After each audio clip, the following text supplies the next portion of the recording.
Your Second Amendment rights are under attack like no other time in history, and the Second Amendment Foundation needs you to take action now. Joe Biden and Kamala Harris have pledged to make taking away your Second Amendment rights a top priority through gun bans, gun confiscation, government regulations, and even a gun tax. They have aligned themselves with anti-gun activists like billionaire Michael Bloomberg and appoint radicals like Beto O'Rourke as the anti-gun czar.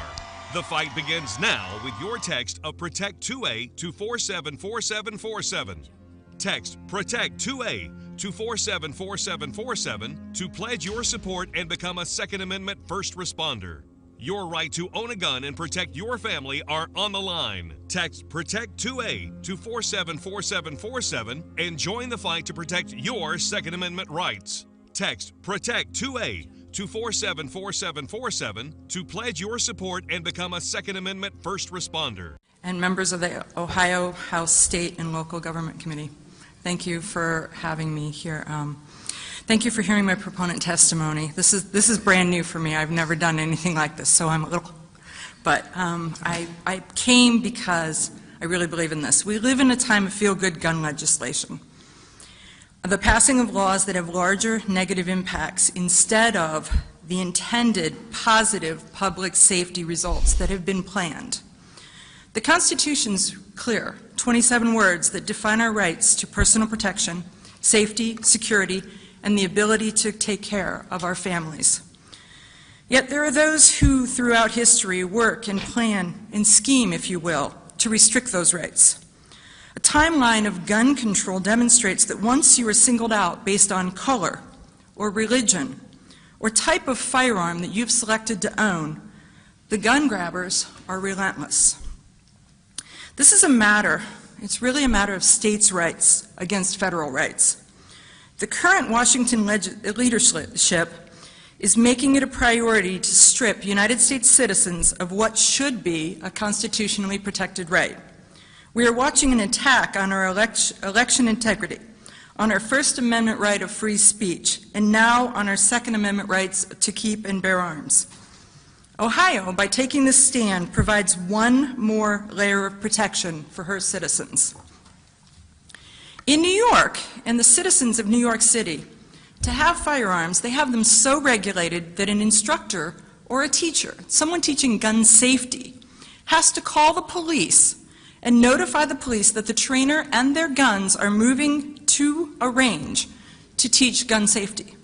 The same instructor cannot take their guns out of the state to even get continuing education for themselves. They are regulated to such an extent that their guns cannot leave the state. Gun laws throughout American history have been written waiting for a time to push them through. They have been written to stop the law-abiding citizens from doing something that a criminal who broke the law initiated to start with. These laws have been feel-good, do something, do anything type of laws.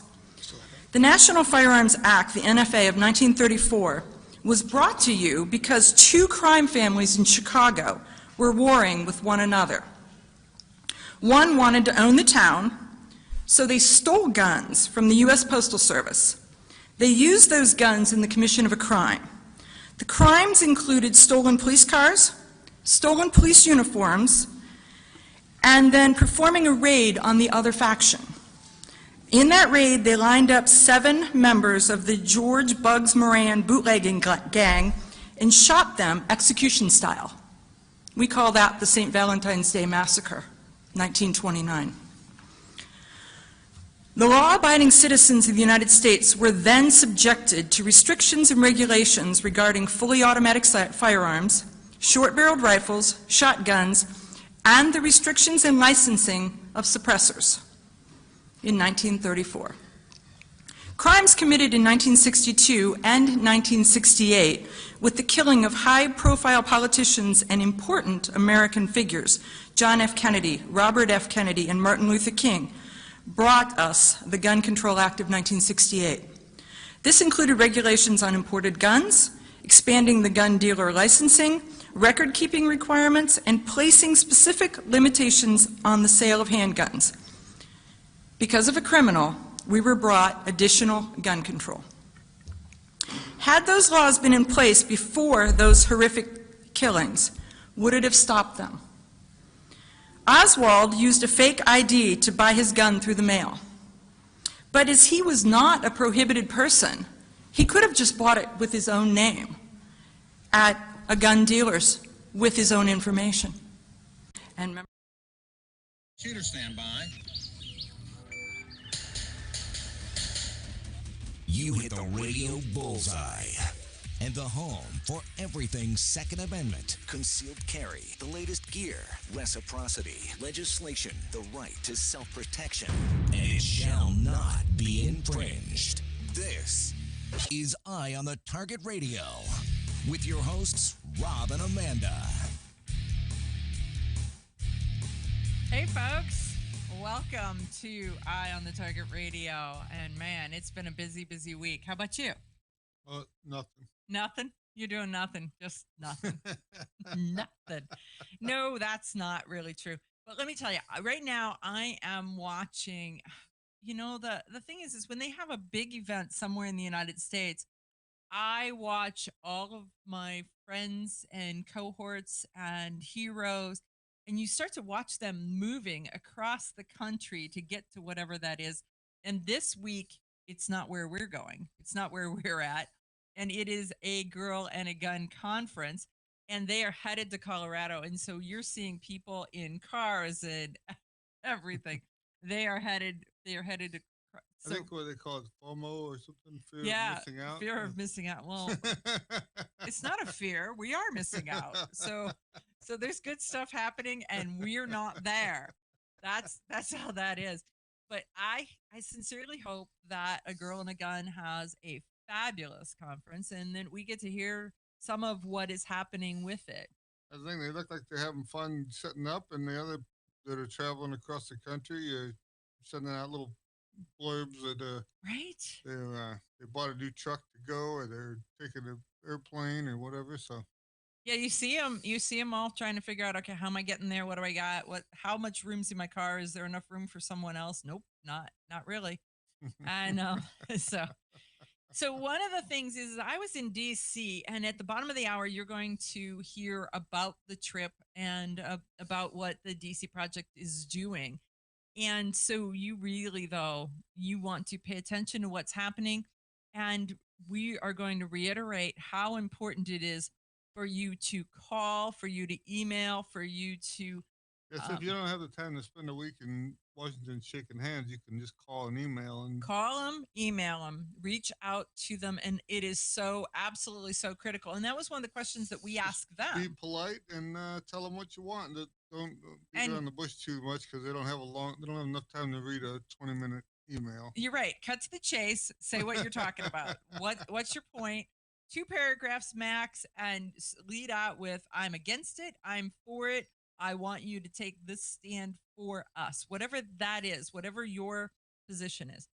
So let me tell you that today I don't go on Twitter very often. I really don't. I probably have the most milquetoast Twitter account of anybody in the Second Amendment world. I really do. I don't got one, so there. Right. Well, mine is almost that, right? It's very milquetoast. It's very Twitter. Yeah. So I made a comment about a Lauren Boebert post, and let me tell you, I can't even say what they are. Came out of the woodwork. The things that they said and how nasty they were is unbelievable to me. And so they are saying that they don't like her, or some of the twits don't like her. And to the point where somebody actually sent me a picture of their penis. Right? I don't understand. They're like, oh yeah, she's nasty. And then I get a picture of their penis. What in the world? Why wouldn't you pass that along? It was make him famous. It's not like his name is tattooed on it. But I don't understand what the purpose of. That would be a short name, right? Maybe just initials. I don't know. I just am like, okay, I am in absolute shock. Come on. we can be civil. We can disagree and have a civil conversation If you about have things. nothing to say, really, then sending a photo of your penis is probably the easiest way to stop the conversation. Well, yeah, because I But stopped. otherwise, right? otherwise they expect a retort, and you have nothing. So, Well, I could have retorted, but I don't want to tort and retort with that picture popping up. I really don't. I'm just like, I don't understand. I really don't understand where civil society and civil discourse went. we don't have none. We don't. It was just like, okay. There's a lot of things that we've lost over the years, and some of it is due to the fact that we don't know anybody in our neighborhood. We don't know the public schools have let us down on multiple accounts. Right.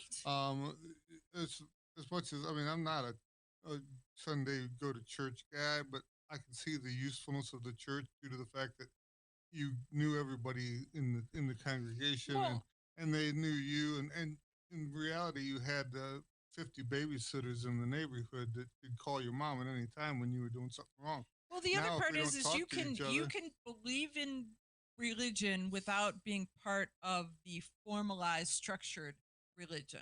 well, and some of it I, is not so much that as it's more like a club. If you just went to your local church, you met your local people, whether Mhm. that you believed what they were saying or you were really into it.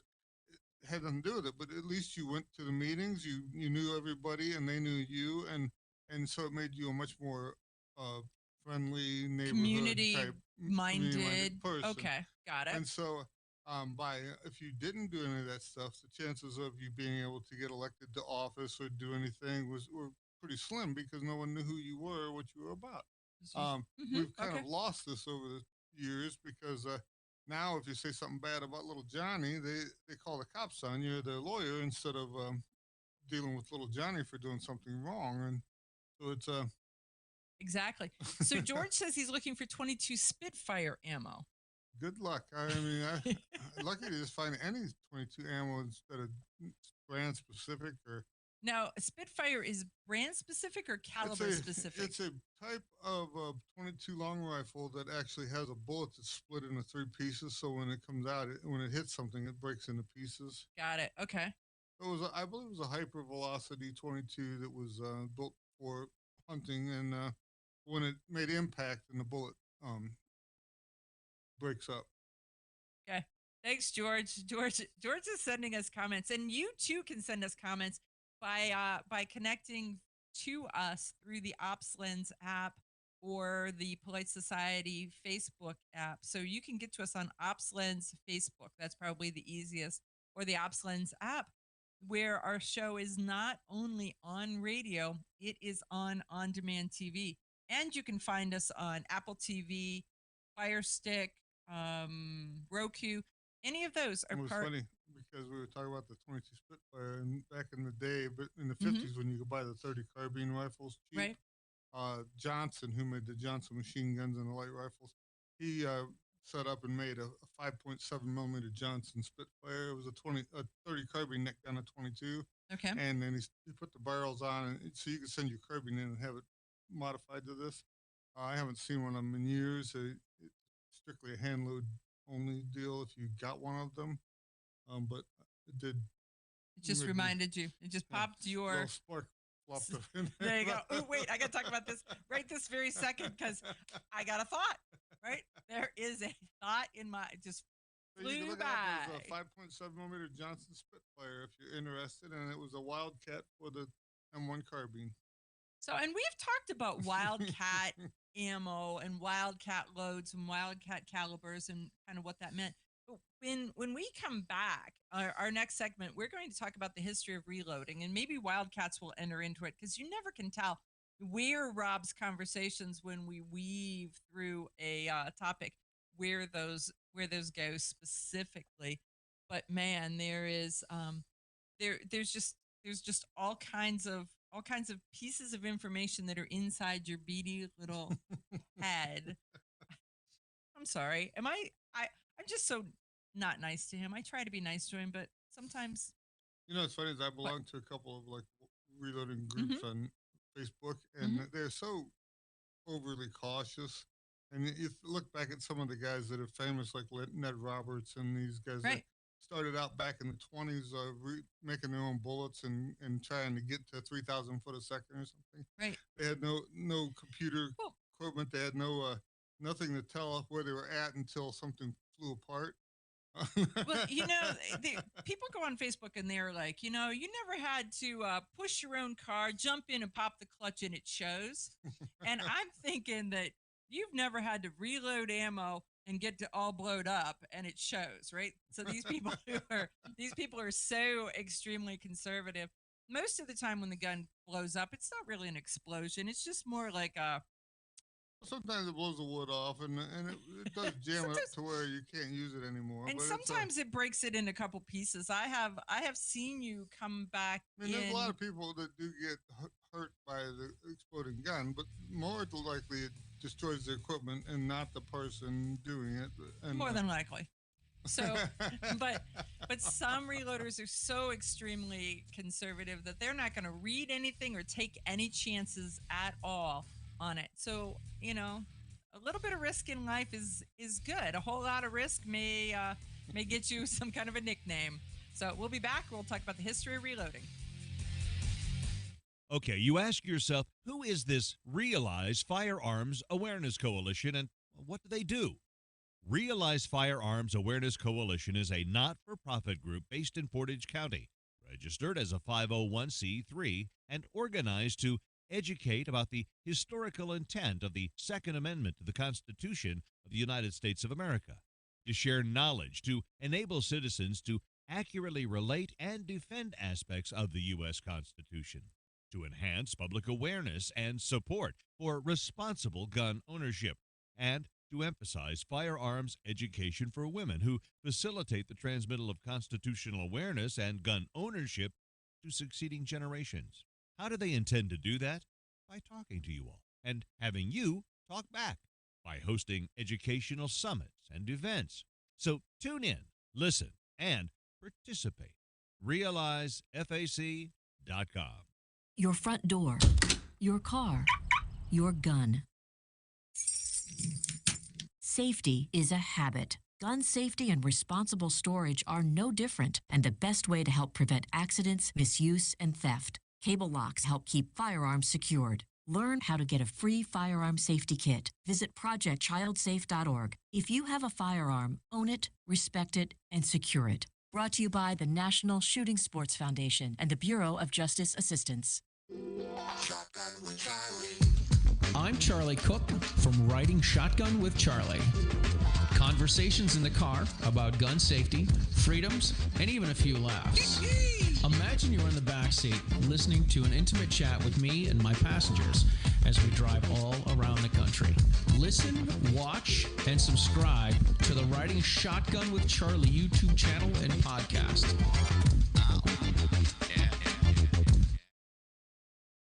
Grab your friends and head to Georgia to train with the Complete Combatant. The Complete Combatant offers a unique approach to self-defense training, layering the first signs of danger, lethal versus non-lethal decisions, and even surviving the aftermath. They offer premier firearms training with a Range Master certified instructor and host the top minds in our industry. See the courses offered on thecompletecombatant.com. That's thecompletecombatant.com. Had a dirty day? Grunt Goat Tactical Soaps, made from fresh goat's milk and organic oils that detoxify, clean, and restore moisture to skin, will get you ready for your next adventure. These unique soaps are handcrafted in the Blue Ridge Mountains and shipped to anywhere in the U.S. Visit SillyBillyGoatFarm.com for their full line of Grunt Goat Tactical Soaps. That's SillyBillyGoatFarm.com. Ladies, ever wish you could find a brand that understood the difference between feminine and functional? A brand that didn't make you choose between looking good and looking tough. Check out offhandgear.com, a brand designed by a gun girl / mom that closed the gap to give you feminine, durable, functional gear. Offhandgear.com, the brand that gets you. We all know rust is bad. To help keep rust from forming on your firearms, tools, and other ferrous-based items, you want to have Rust is Bad in your gun-safe toolbox and anywhere you want to be rust-free. Rust is Bad bolsters and G-strings deposit small, safe particles that coat your rust-vulnerable items. Save your valuable items with Rust is Bad. Go to www.eyeonthetargetradio.com and follow the link for more information. That's www.eyeonthetargetradio.com for Rust is Bad.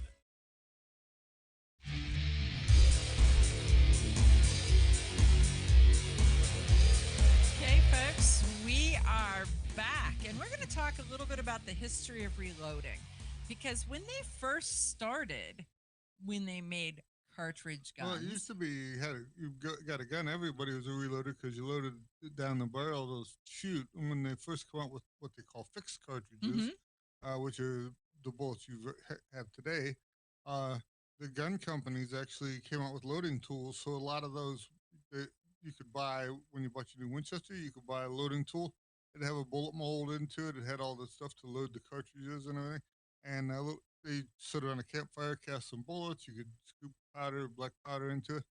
When the French finally, in the 1880s, come out with smokeless gunpowder, people realized at that point you could put too much gunpowder in and blow things up. So that's where you start seeing in your magazine, which says don't use reloaded ammo and all that stuff, because no guarantee how much gunpowder you're going to put in the thing if you were just scooping it in there. You can't just scoop and level because it changes. Right. In the old days, you just filled it up and put the bullet on the top. You couldn't go wrong. But now with this, you had to put the right amount of gunpowder in. So smokeless powder changed reloading quite a bit. Okay. Some of the companies, Lyman for one, Tiny little scoops.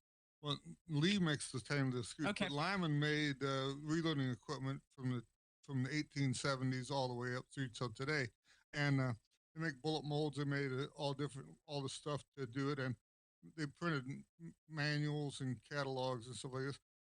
The funny part was back in the 50s, when I started, everybody had manuals from the 50s and 60s, so we were using those manuals, and it would give you like an accuracy load in there. It would give you a factory duplication load. It would show you 4 or 5 different loads that you could work with, and then they had an extra page, the pushing your luck page. Okay. Like these are. This is where the guy Stubby these are the loads that the guy who shoots this gun, this is what he uses, and he recommends it. He had some for target and some for game hunting and different things. And so they were loaded a little hotter than what the standard book listing was. And you could adjust now. This is before lawyers and everything. And no, it was never before lawyers. It was just before lawyers got interested in guns. But it was the kind of thing everybody looks at a primer as the reading point of how much pressure you have. And it can tell you if you're getting into trouble, but also if your bolt face is bad, it can give you premature signals of something is going on. So it'll start to extrude the primer into the hole where the firing pin is or something like this. But when you get to where the pressure is so high that the primer and the case look the same, just the color changes, there's no actual line there that you can see. It's just pressed back up. Right. Yeah. So it's all one solid piece, then you're way over where your pressure. Way over, not just slightly over, way over. Also, too, the best way to do it is the case right in front of where your rim is called a web, and they measure that with a set of micrometers. And when your web grows 1,000, then that's where you want to stop. That's as much pressure as you want to allow it to deal with. So, but a lot of people don't have a micrometer or aren't smart enough to run one or something like this. So. Well, they may be. They just don't have them, or they're not experienced, or they've not been trained. And a lot of the old timers just say, "Oh, the primer is what to look for," but the primer is depending on manufacturer how hard the primer is, as to what it's telling you. So, a soft primer in this load and a hard primer in the same load could give you two different readings at that point. The reload, but jacketed bullets came into play early on in the 50s. They were a lot of the guys like Hornady and Spear and these guys would pick up empty 22 cases and then they would reform those into bullet jackets. And so if you bought a box of the old Spears, they were in a brown box that had a label that says Spear 22 bullets on them. A lot of times the head stamp for the last guy that used the bullet would still be on there. So they maybe have, it says Winchester, or have a Remington mark or something on the back of the casing, because they just repurposed that 22 case for a thin copper jacket to put over top of their lead core and then form the bullet on top of that. Seriously? Right. And so they would just use these 22 bullets. If you went to a bigger bullet, now you didn't have 22 bullet, wouldn't stretch out for that, but they'd have to draw their own jackets from that point. Okay. I'm seeing the guys on that line now that are playing around with, they take 40 caliber cases and load 44 magnums. They pour them full of lead and form them and make 44 magnum bullets out of them, because they're pretty close to the right size. Okay. So it's all a lot of experimenting. If you look into it, Wildcat is a name of when these guys were playing around, and in the 1880s to about the 1960s, they built all kinds of different cartridges. They would neck down the 3006 or make it bigger, or they would do different things and come up with all these different cartridges, like I was saying about the 5.7 Johnson and stuff like this. They didn't have any computers or anything to tell them what the old chronographs. They had actually two pieces of screen that they shot through, and then it did the mathematical calculation to see how fast the bullet went through from one screen to the other. Okay.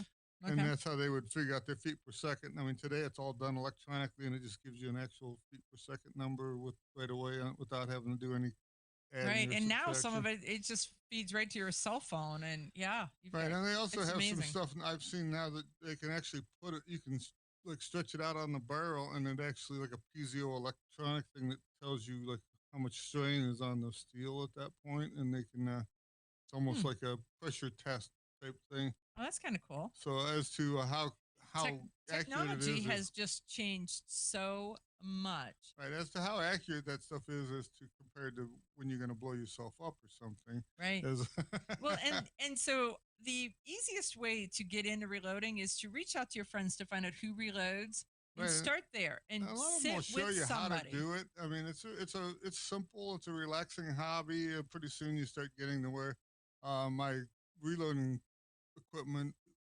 bill is way exceeded my gun Right. buying bill. Well, you have gotten to the point where you don't want to have to reset anything up, so you buy a press for each and every caliber. And I say I need a milling machine for my reloading room or something. She just looks at me and shakes her head. Right? Well, that would mean that you have to move the reloading room downstairs So as that's the thing, opposed so as to the because kids the have milling moved machine out, upstairs. I got 2 or 3 bedrooms full, and then the garage is taken over and stuff like this. But it's Reloading is not for chain smokers. There are limitations, and they're not for people who are not careful or can't remember. And so I am always like squirrel. And then where was I? And that's the big thing, is keep a diary of what you got, so you have some idea of what results you achieved in the past, and you don't have to go back over and redo that. And again. be precise. There you go. We'll be back right after this Talk DC Project. Grab your friends and head to Georgia to train with the Complete Combatant. The Complete Combatant offers a unique approach to self-defense training, layering the first signs of danger, lethal versus non-lethal decisions, and even surviving the aftermath. They offer premier firearms training with a range master certified instructor and host the top minds in our industry. See the courses offered on thecompletecombatant.com. That's thecompletecombatant.com. Had a dirty day? Grunt Goat Tactical Soaps, made from fresh goat's milk and organic oils that detoxify, clean, and restore moisture to skin, will get you ready for your next adventure. These unique soaps are handcrafted in the Blue Ridge Mountains and shipped to anywhere in the U.S. Visit SillyBillyGoatFarm.com for their full line of Grunt Goat Tactical Soaps. That's SillyBillyGoatFarm.com. Okay, you ask yourself, who is this Realize Firearms Awareness Coalition, and what do they do?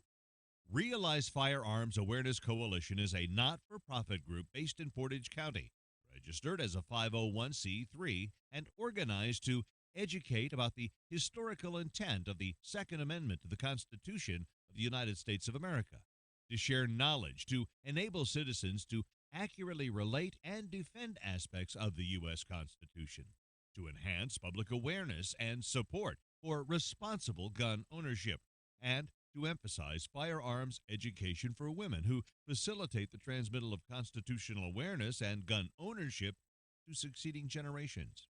How do they intend to do that? By talking to you all and having you talk back by hosting educational summits and events. So tune in, listen, and participate. RealizeFAC.com. This is Cheryl Todd of Gun Freedom Radio, and I am proud to join Amanda Suffolcool and all the 50 women, one from each state, in our grassroots efforts to protect the Second Amendment as delegates of the DC Project. Grassroots organizations like the DC Project run on donations, so please consider donating to our GoFundMe/DC Project to keep the promise of freedom alive. I'm Charlie Cook from Riding Shotgun with Charlie. Conversations in the car about gun safety, freedoms, and even a few laughs. Imagine you're in the back seat listening to an intimate chat with me and my passengers as we drive all around the country. Listen, watch, and subscribe to the Riding Shotgun with Charlie YouTube channel and podcast. Ladies, ever wish you could find a brand that understood the difference between feminine and functional? A brand that didn't make you choose between looking good and looking tough. Check out offhandgear.com, a brand designed by a gun girl/mom that closed the gap to give you feminine, durable, functional gear. Offhandgear.com, the brand that gets you.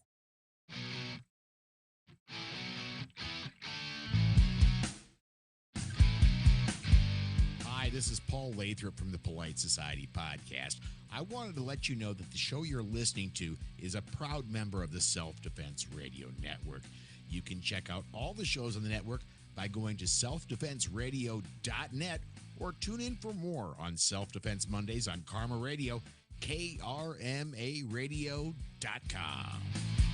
This is Dan Perkins with your Songs and Stories for Soldiers, Veterans Tip of the Day. If you're a veteran with a disability, are you interested in a program that could give you a free home? Homes for Our Troops is a privately funded 501c3 nonprofit organization that builds and donates specially adapted custom homes nationwide for severely injured post-9/11 veterans to enable them to rebuild their lives. These homes restore some of the freedom and independence our veterans sacrificed while defending our country and enable them to focus on their family and recovery. Since its inception in 2004, nearly 90 cents of every dollar has gone directly to the program to serve veterans. HFOT builds these homes where the veterans choose to live and continues its relationship with the veterans after the home delivery to assist them in rebuilding their lives. For more information, go to their website, www.hfotusa.org, and see if you can qualify for the home of your dreams. This has been your Songs and Stories for Soldiers, Veterans Tip of the Day.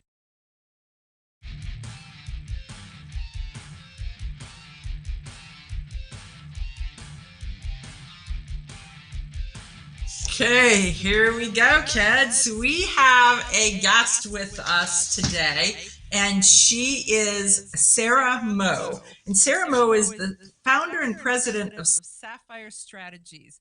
Let me tell you, what Sapphire Strategies is she calls it a full-service government affairs consulting firm. I call it absolutely phenomenal rock star. I got to see this gal in action for a couple days. And let me tell you, if you have need for a full-service government affairs consulting firm, you need to contact Sarah Moe. But we're going to talk about DC Project and what she did in Washington, D.C. with the dozen girls that went. Hey, Sarah, thanks for joining us on Eye on the Target Radio. Hey, Amanda. Thank you for having me. Oh, no problem at all. So I have been dropping a few little teasers about our trip to D.C., but I wanted to give you the opportunity to start to explain to folks what we were doing and what you were doing as part of what we were doing.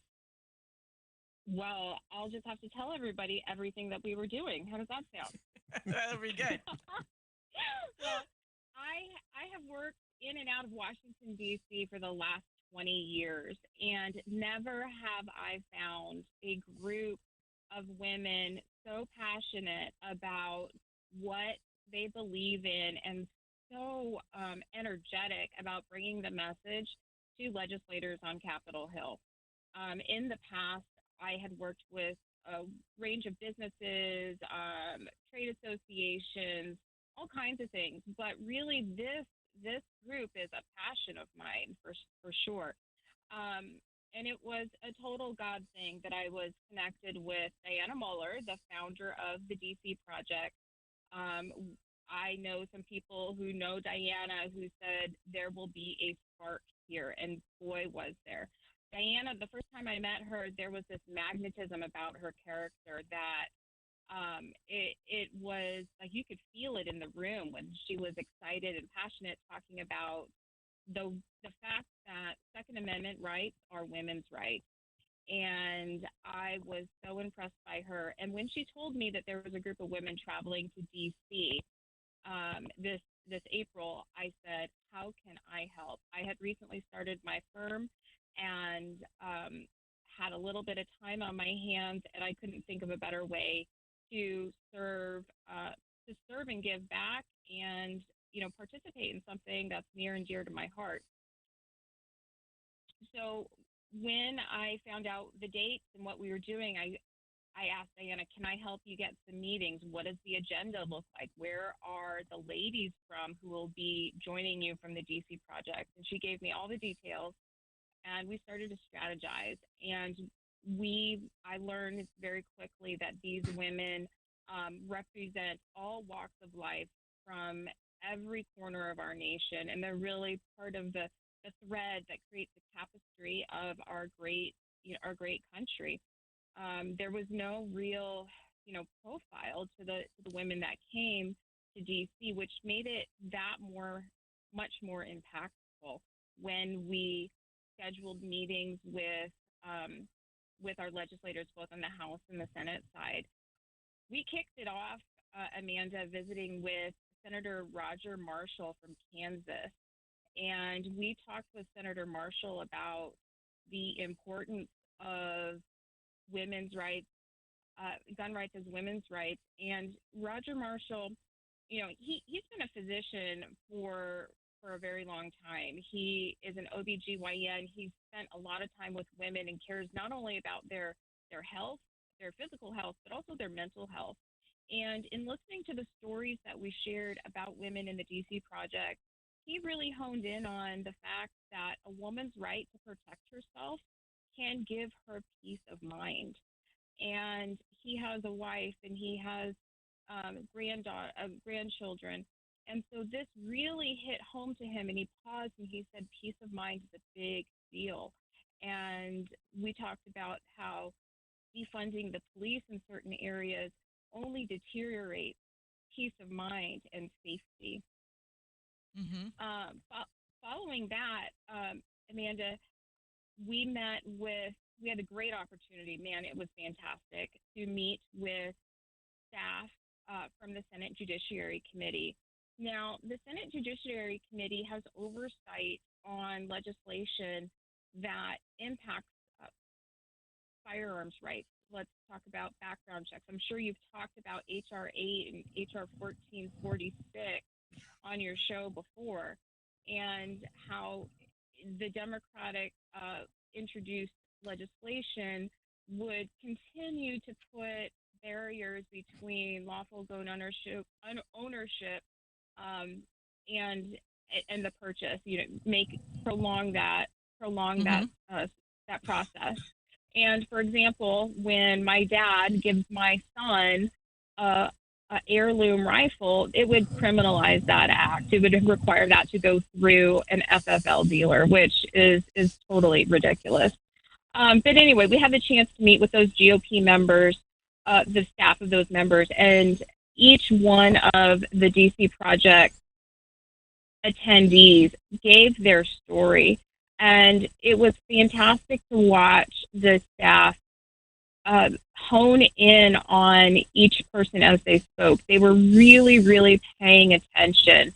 And it was great when they started asking questions about the women's experiences, because it was so clear that we were connecting with them and what we were saying was making sense. And not only were they listening, but they were planning ahead, because we later found out that this coming Wednesday that there will be a hearing in the subcommittee on the Constitution on gun violence and red flag laws. And what was phenomenal was that one of the ladies was asked to come back to Washington, D.C. and tell her story and really help educate the senators on both sides of the aisle about red flag laws and the dangers they pose. Do you think, Amanda, that this opportunity would have happened had we not gone to D.C. at this time, in this moment, and shared these important messages? I don't know. No, I don't think so. Yeah, I don't think so. I think that put it right at the tip of their brain. There was no doubt about it. So there's two different pieces to it. Is that Nikki? They asked Nikki to come to tell her story, where Nikki's husband was killed by her stalker, and in a gun-free zone.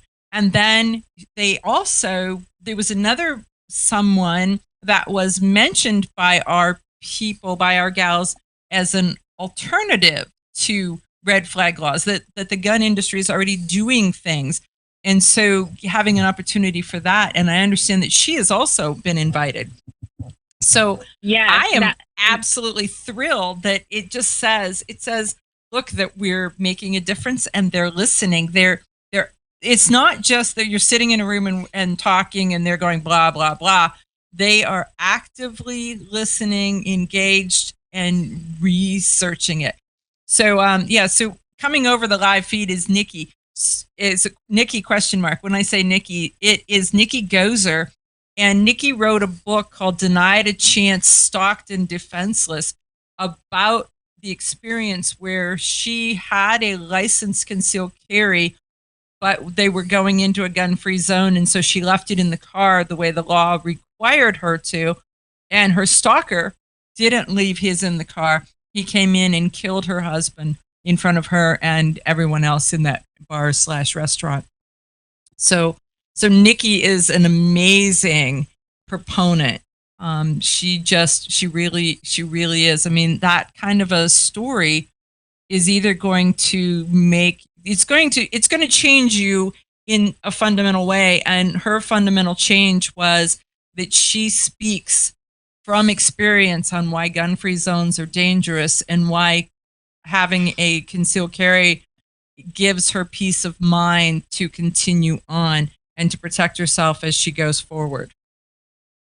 That's absolutely right. And you hit on one more topic, one more thing that is I don't want to say it's foundational to government affairs work and advocacy, but I learned several years ago during the Wall Street Reform Act that from a senator who told our group, don't just say no.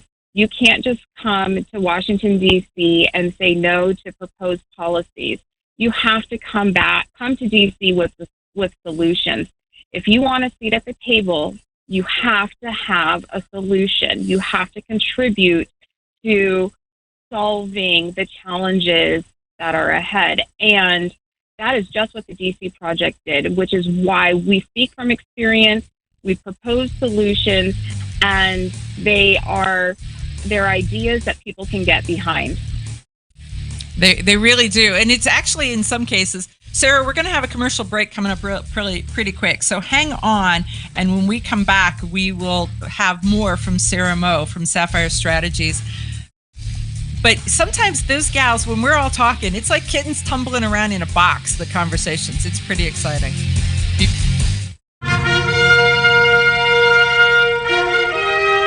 Honest citizens like you protect themselves every day. We talk about it every week on the Self-Defense Gun Stories podcast. Were these gun owners lucky, or did they have a plan? How should we defend the people we love? We discuss recent examples on the Self-Defense Gun Stories podcast. Put us in your pocket.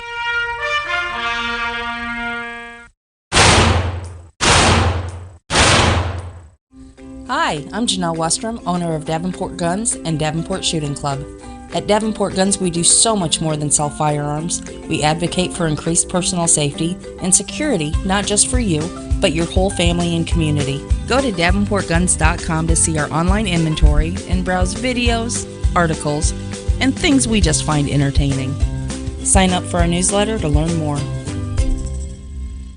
This is Cheryl Todd of Gun Freedom Radio, and I am proud to join Amanda Sefakul and all the 50 women, one from each state, in our grassroots efforts to protect the Second Amendment as delegates of the DC Project.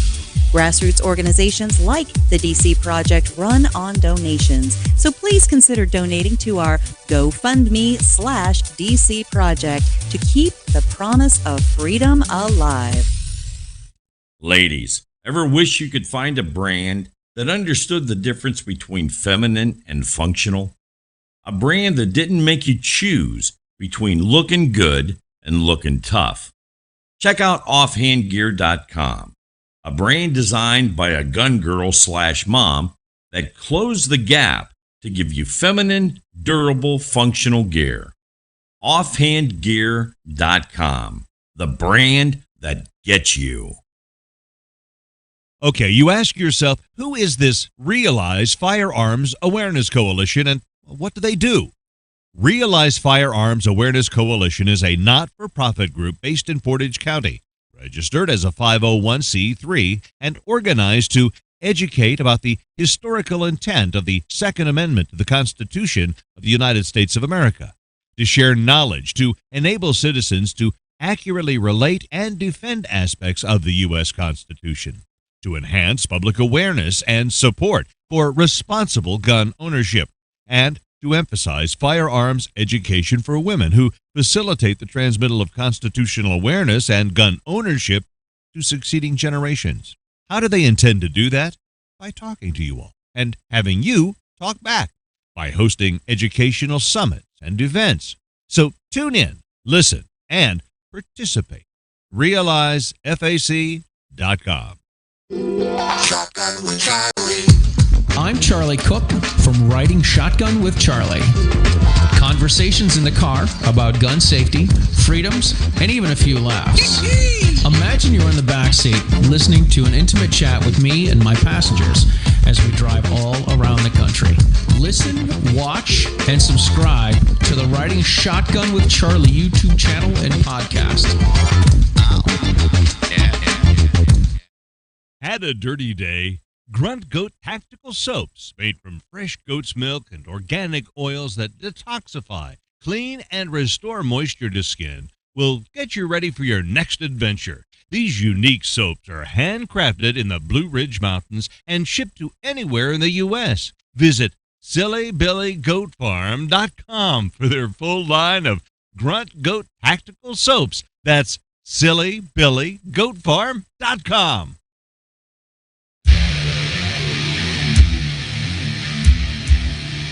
Well, hey, we're back with Sarah Moe.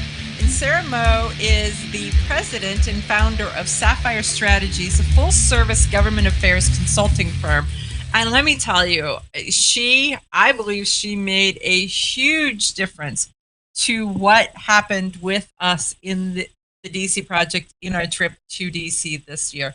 And it was pretty darn amazing. So Sarah, continue on with telling folks some of the different things that we did, because I really want you to get to Wednesday night, which I think was the piece de resistance of the entire event. You know, I agree. It was Wednesday night was phenomenal, but I think to get to Wednesday night, as a teaser, your listeners may or may not know, but we were able to present to members of the Second Amendment Caucus and tell our stories. And the women did an amazing job. But prior to that, we had opportunities to build our confidence, conversation by conversation. And those conversations weren't just with us, but with other legislators. Our first night there, we were practicing our speeches and going through the agenda. And we happened to have the opportunity to visit with my home state Congressman Sam Graves, Republican 6th District of Missouri, who is the ranking member of the Transportation and Infrastructure Committee and a member of the Sportsmen's Caucus. He met with us. We took a couple pictures. He heard our talking points. And as I walked out with him, he looked at me and he said, "You guys need to keep going. You guys can make a real difference. Capitol Hill really listens when women come out and talk about the Second Amendment." And I took that back to the ladies and shared it with them. And I could, their smiles, they were beaming. And I think that just made, it just gave them a lot of confidence. The next morning, we also met with a legislator, a woman, Congresswoman Vicky Hartzler, who had breakfast with us. And this was a chance for the members of the DC Project to hear what's going on Capitol Hill from a member of Congress, which is different. The tables were turned a little bit. Instead of us talking, we let her talk, and we let her talk about her experience in Congress, how she operates within Congress, and her words of wisdom to the group about how to change laws, and in particular, how long it takes to get a law passed. She reminded us that she was told that it takes on average 7 years to enact a law. And so if we're not successful on day one, keep trying. And she also encouraged members of the DC Project, not just who are there, but those of you listening who are members of the DC Project, and if you support Second Amendment rights from across the country, call your members of Congress. They log every single call, every single email, and it matters. Don't ever think it doesn't matter, because it is somebody's job day in and day out to listen to constituents. So I just want to emphasize those two members told us how important our voices were. And so we refined our voice throughout the next couple days leading up to that Wednesday night, where Congressman Thomas Massie from Kentucky and Congresswoman Lauren Boebert from Colorado, who lead the Second Amendment Caucus, invited not only members of the DC Project, but all of their colleagues in Washington in the House of Representatives, not just Republicans, but Democrats too, to come and hear why our Second Amendment rights are so vital to us, and why they are women's rights, and why we need to work with caution and respect for the God-given constitutional rights. It was fantastic. It was fantastic to see how many members took the time out of their busy schedule to come and listen. The first part of the evening was kind of like a mixer. And I'll tell you what, the ladies had trouble keeping up with all the members in the room. First to arrive, drum roll, was Congressman Jim Jordan, who oversees the House Judiciary Committee. Huge role in protecting our right to bear arms. And second to arrive was Congressman Steve Scalise, the Republican whip. Many of you will remember that Congressman Scalise was the victim of violence with a firearm when Republican members were attacked during a practice for the Congressional Baseball Game, which is an annual fundraiser for charity. Thank goodness first responders with firearms were able to stop the agitator, which is probably a severe understatement, but they stopped the violence. And even former Congressman Marshall at the time, a doctor, helped save lives when he was there practicing for baseball. So it all comes full circle. But then other members, back to the mixer, other members started pouring in. And we were so lucky to have Congresswoman Marjorie Taylor Greene, who I understand is a former delegate from Georgia with the DC Project, join us. And also Congresswoman Kat Comack from Florida, who's the youngest Republican member of Congress. She's 33 and rocking it. Let me tell you, keep your eye on her. She will go far. But what was so incredible was that this was not the time that legislators are standing up at the podium talking about something important that they did, but they were listening to the courage and bravery of the women of the DC Project and telling the legislators what they've done and emphasizing to them that women across the country are doing the same thing, protecting their family, putting food on the table, for peace of mind. You name it, Amanda, we're doing it. Right. And it's great because the lineup, and Di is so good at this, is picking the gals that go and represent when she creates a team or creates one of these kind of little core teams that heads out, is to find to mix it up so that there is a professional hunter, there's someone that something horrific happened to, there's trainers, there's speakers, that everybody's story is just a little bit different, and it kind of rounds out the purposes and the reasons why we all have guns, and nobody has the same reason. Absolutely. And I think you hit it. I would almost call this like the DC Project SWAT team. We go in there like a Navy SEAL team, and I know so many people probably wanted to join us, but you got to understand, DC is just now opening up. And we were the first group that some of these offices welcomed into the United States Senate. In fact, the House offices still weren't accepting visitors.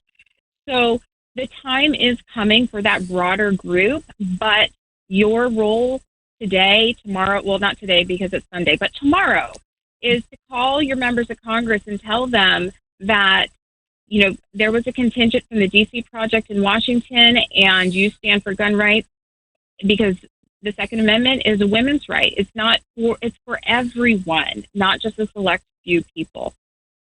Right. It really is. And so just doing that kind of a shout out. So I want to invite anybody who is of the female persuasion that wants to be involved in DC Project to go to dcproject.info and sign up. And so your state delegate will reach out to you from that. And I also want to give a shout out to Candy Yao, because as we were going around the room talking about the DC Project, her congressman's like, I know exactly who my state leader is, and it's Candy Yao, and she is active. And so the rest of them are kind of like, I'm not sure I know who mine is. I know that I've heard of them, but he knew her just cold like that. So Sarah Moe, Sapphires. Yeah. So thank you so much for joining me to talk about the DC Project, which my listeners know is near and dear to my heart. And let me tell you, I am so impressed by you and the things that you've accomplished for us, and now being part of us. I am absolutely in awe. Sarah Moe, folks, Sapphire Strategies. Okay, you ask yourself, who is this Realize Firearms Awareness Coalition, and what do they do? Realize Firearms Awareness Coalition is a not-for-profit group based in Portage County, registered as a 501c3, and organized to educate about the historical intent of the Second Amendment to the Constitution of the United States of America, to share knowledge, to enable citizens to accurately relate and defend aspects of the U.S. Constitution, to enhance public awareness and support for responsible gun ownership, and to emphasize firearms education for women who facilitate the transmittal of constitutional awareness and gun ownership to succeeding generations. How do they intend to do that? By talking to you all and having you talk back, by hosting educational summits and events. So tune in, listen, and participate. RealizeFAC.com.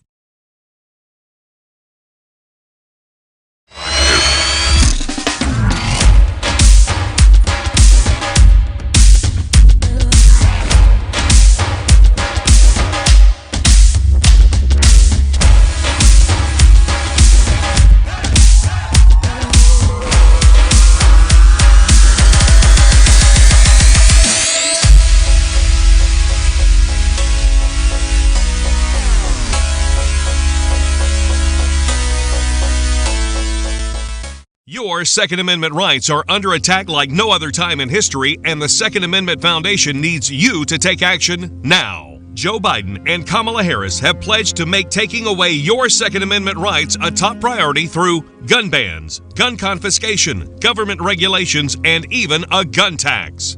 They have aligned themselves with anti-gun activists like billionaire Michael Bloomberg and appoint radicals like Beto O'Rourke as the anti-gun czar. The fight begins now with your text of Protect 2A to 474747. Text Protect 2A to 474747 to pledge your support and become a Second Amendment first responder. Your right to own a gun and protect your family are on the line. Text Protect 2A to 474747 and join the fight to protect your Second Amendment rights. Text Protect 2A to 474747 to pledge your support and become a Second Amendment first responder. And members of the Ohio House State and Local Government Committee, thank you for having me here. Thank you for hearing my proponent testimony. This is brand new for me. I've never done anything like this, so I'm a little, but I came because I really believe in this. We live in a time of feel-good gun legislation. The passing of laws that have larger negative impacts instead of the intended positive public safety results that have been planned. The Constitution's clear, 27 words that define our rights to personal protection, safety, security, and the ability to take care of our families. Yet there are those who throughout history work and plan and scheme, if you will, to restrict those rights. A timeline of gun control demonstrates that once you are singled out based on color or religion or type of firearm that you've selected to own, the gun grabbers are relentless. This is a matter, it's really a matter of states' rights against federal rights. The current Washington leadership is making it a priority to strip United States citizens of what should be a constitutionally protected right. We are watching an attack on our election integrity, on our First Amendment right of free speech, and now on our Second Amendment rights to keep and bear arms. Ohio, by taking this stand, provides one more layer of protection for her citizens.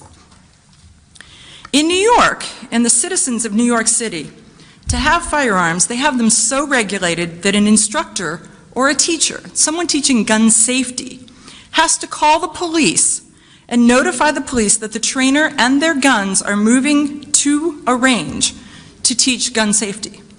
The same instructor cannot take their guns out of the state to even get continuing education for themselves. They are regulated to such an extent that their guns cannot leave the state. Gun laws throughout American history have been written waiting for a time to push them through. They have been written to stop the law-abiding citizens from doing something that a criminal who broke the law initiated to start with.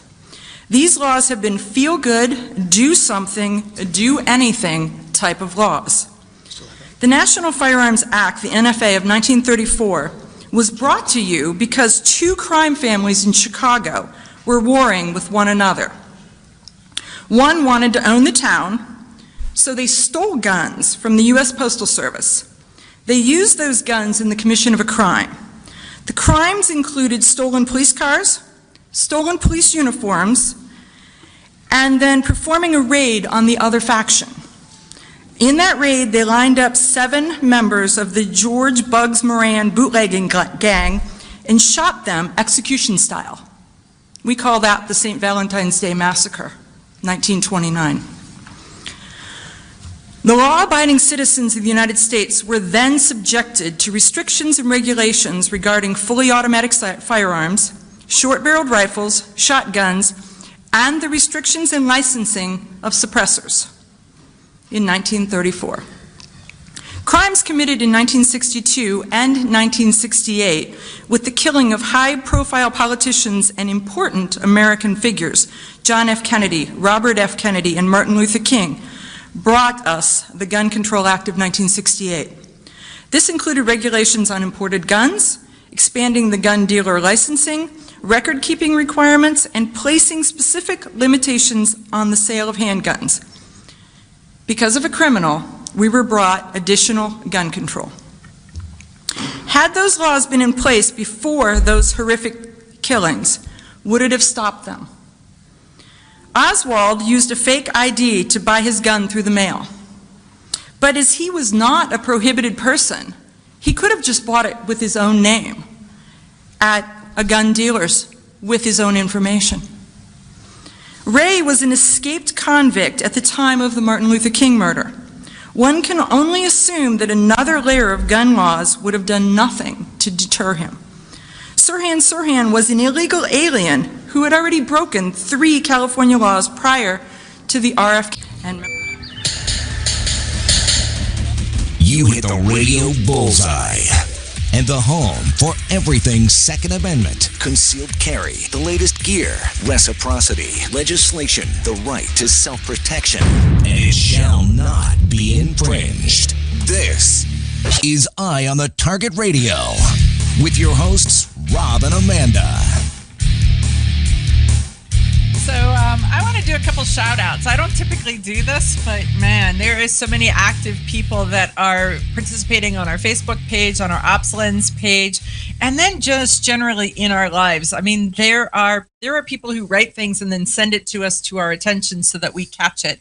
There are people who are doing things and making a difference, and they share it with us so we get to see it, so we know about it, so we don't miss it or overlook it. And CNJFO is one of those, and their people are so darned involved and so active, and I just appreciate them so much. John Petrolino, who is a part of that, and Teresa Einacker.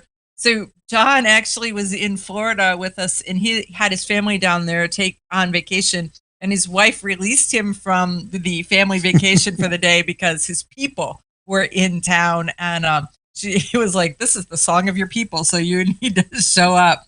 And it was great. It was great fun. It was great entertainment and great activism. So just a shout out. So if you don't know who CNJFO is, you need to look at them, because they literally are in the belly of the beast, fighting to keep the erosion of our gun rights from creeping to a state near you.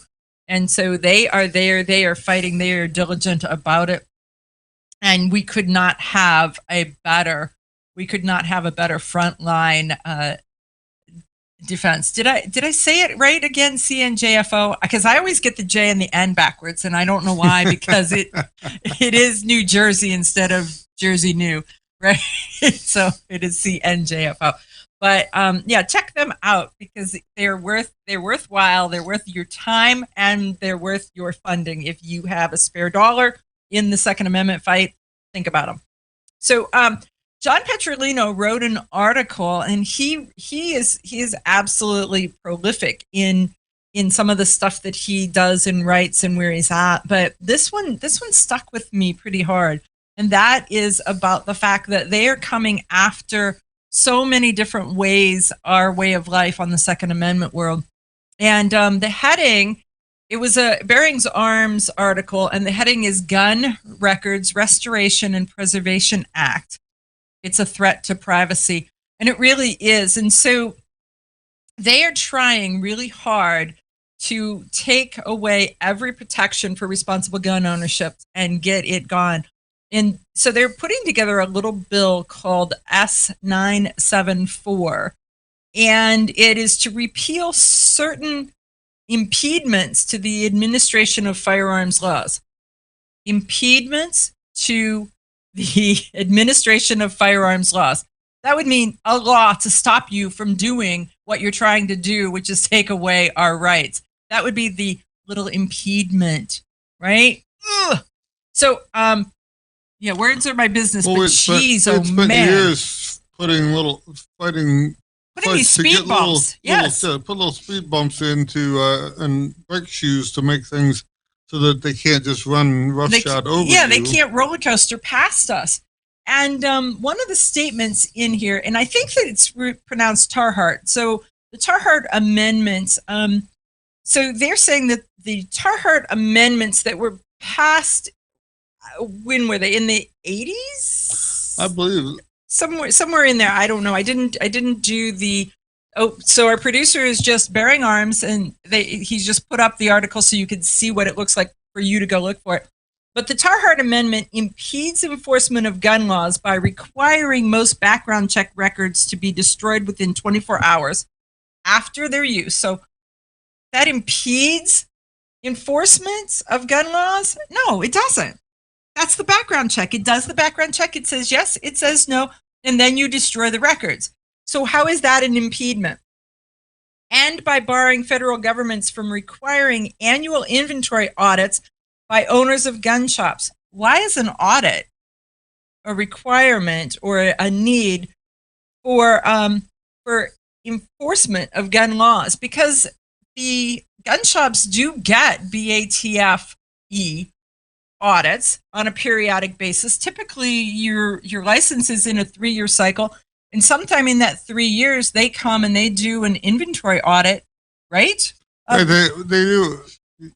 Depending if you're good at it, you get one every couple of years. If you're bad at it, you get one all the time. All the time, right? So I have to say that we owned a gun shop for, I don't know, a dozen years or something, and we got one about every 3 years. So I guess that means that we were, not that it wasn't, didn't make us a little clutchy. When they come in, they go through you have an A&D book, and they go through and make sure every gun in the shop is listed in this book. And and then if they're not, then you have to account for where they're at or what's going on and why they're there and not in the book. And then then they go through all of your 4473s that were shipped out, and then make sure everything was right and dates are right and everybody's name was signed in the right spot and all that stuff. Right. All the documents are completed and, I's are dotted, T's are crossed. The shorthand for states were using the postal codes or the full state was written out. But, they were looking at that kind of stuff. So the paperwork is 100% complete and bona fide. But this amendment was February 20th of 2003 and then broadened in October of 2003. Oh, okay. So I actually thought it was older than that, and it really isn't. Added by Todd Tarhart, I guess. We'll say we're not. Here's the thing. I just want to say, if someone pronounces a word wrong and you're like, ha, ha, ha, they can't say it. That's because they're a reader, not a listener. And so they have read these things. I remember them saying in the news, that's how they said it. So if I'm wrong, it's because the guy on Channel 5 was wrong. Got it. But that's one of the reasons. So excuse people who say a word wrong because they read it and sounded it out, as opposed to a lot of the stuff though, like the NRA has fought for years and years, and recently they just got it put in as a standing thing forever, so they don't have to keep voting on it every year. But it was if you buy a gun, it has to stay in paper form. So that 4473 form you filled out in 1970 at the Kmart or something doesn't get to be microfiched. It doesn't get to be scanned and turned into. It's still a piece of paper in a government warehouse somehow. Well, you've seen that Indiana Jones movie where they're driving the Jeeps at full throttle and shooting machine guns at each other. Your 4473s are probably in that building somewhere. Iron Mountain or one of those, so that someplace that is non-flammable. Somebody has to go find that piece of paper in real form. I mean, the likelihood of it is pretty slim. I mean, if it's less than 20 years old, there's a chance that the manufacturer or the gun shop that you bought the gun at still has the paperwork on file. But if they changed ownership, they changed names, they did something, they can send all that stuff in at a certain time. Well, they can and then they must. So there's a couple different things. So if they change names or they change ownership or something, they must send it all in. If they just got an overabundance of it, they can apply to have part of it shipped back into the thing. But it's all in paper, and like I say, the NRA fought for years. It was always they had to vote on it and keep it so that they can't just put your name in and see how many guns you've bought and what guns they were. Correct. They can't do an internet. They can't use the Google. I have heard people say that they do somehow have a thing they can tell you how many guns you've bought. They can't tell you anything else about it. I mean, and even when the gun shop sends the information in, all they send in is long gun, short or pistol. They don't send long gun, short gun. Yeah, long gun, short gun. And now frame if you buy a frame. But in the old days, it was either a handgun or a long gun, and that's all they sent in. There was no serial numbers or nothing else. They just sent in that particular stuff with the background check. So I think that this is where they're holding on to the information, even though that information is supposed to be destroyed also in the timeline. Yeah, it is supposed to. And so that's one of the things that we need to stay diligent on, is to make sure that the government follows the law. We have because, a lot of there's that issues law with for things. thee that's not for me kind of piece, but we definitely want that. But for this bill that we're talking about, 974, the Giffords Foundation is in favor of it. So if impediments, I don't know. Yeah. So some of my folks are making fun of me. I'm just gonna say, stop it. But there you go. But if the Giffords Foundation is in favor of a gun bill, then I'm not. I don't even have to read it to know that I'm not, because there so far has been nothing that the Giffords Foundation has been for or has been working with or working on that is in favor of the gun owning public. It is not. It is 100% gun restrictions, gun limitations, gun confiscation, gun registration, all of those things. And oh, by the way, I think that there's some gun registration that's coming to a town near you, or at least they're working on that. So stay tuned for that piece too. It's just enough to make you want to take a drink.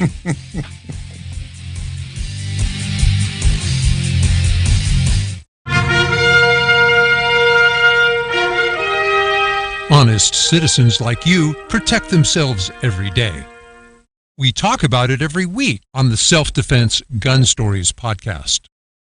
Were these gun owners lucky, or did they have a plan? How should we defend the people we love? We discuss recent examples on the Self-Defense Gun Stories podcast. Put us in your pocket.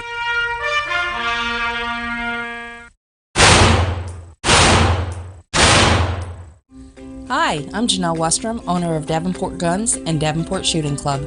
At Davenport Guns, we do so much more than sell firearms.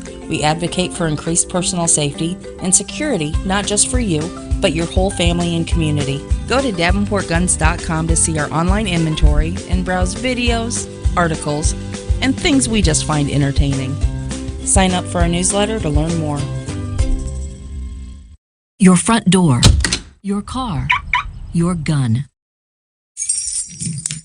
Safety is a habit. Gun safety and responsible storage are no different, and the best way to help prevent accidents, misuse, and theft. Cable locks help keep firearms secured. Learn how to get a free firearm safety kit. Visit projectchildsafe.org. If you have a firearm, own it, respect it, and secure it. Brought to you by the National Shooting Sports Foundation and the Bureau of Justice Assistance.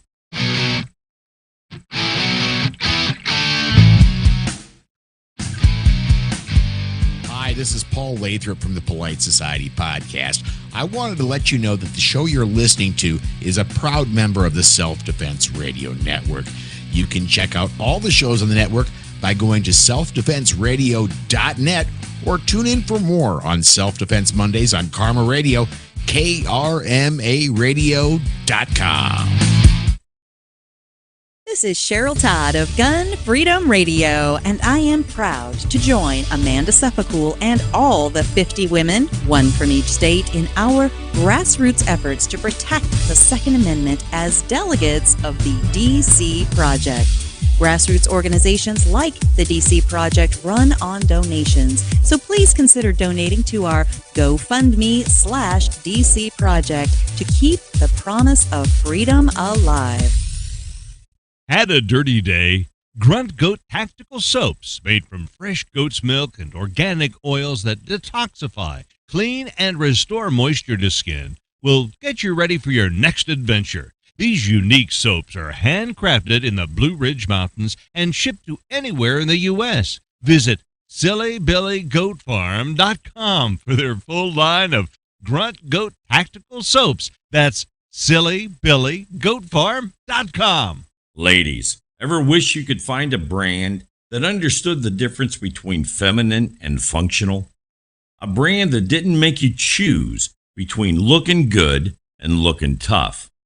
Check out offhandgear.com, a brand designed by a gun girl / mom that closed the gap to give you feminine, durable, functional gear. Offhandgear.com, the brand that gets you.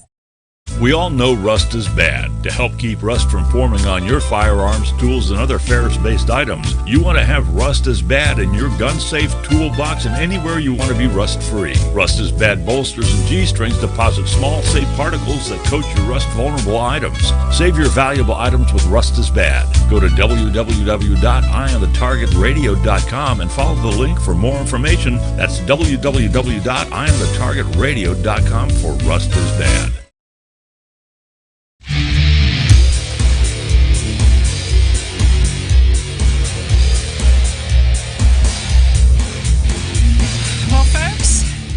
I think the headline of this section is Make Madonna Relevant Again, or at least Madonna wants to make Madonna relevant again.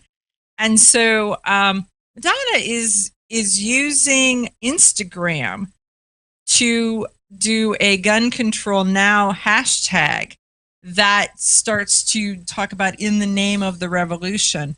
And so she's really radicalizing gun control and doing it through, well, I don't know how many followers she has anymore. How do you have a revolution without a gun? I don't know. Well, she's got a bodyguard. So you can't have a gun, and she's not going to have a gun, but her bodyguard. But if you look down through history, I mean, all the you kind of need one. They generally use the gun to get control. Right. So, well, there is all of that, but she's really struggling to. If you look at it, she's beat Charlton Heston out because she got it from his cold dead hands. If she waits long enough, she'll get it from the rest of us. Yeah, but I don't know. But I don't think she's relevant. But I mean, her Instagram is, "Are you sleeping? Are you sleeping? When the revolution comes, we will kill you all with knives and guns. Wake up, America." So she's going to use a gun to take your gun away from you. Right. So she's amazing. doing it. It's just, yeah.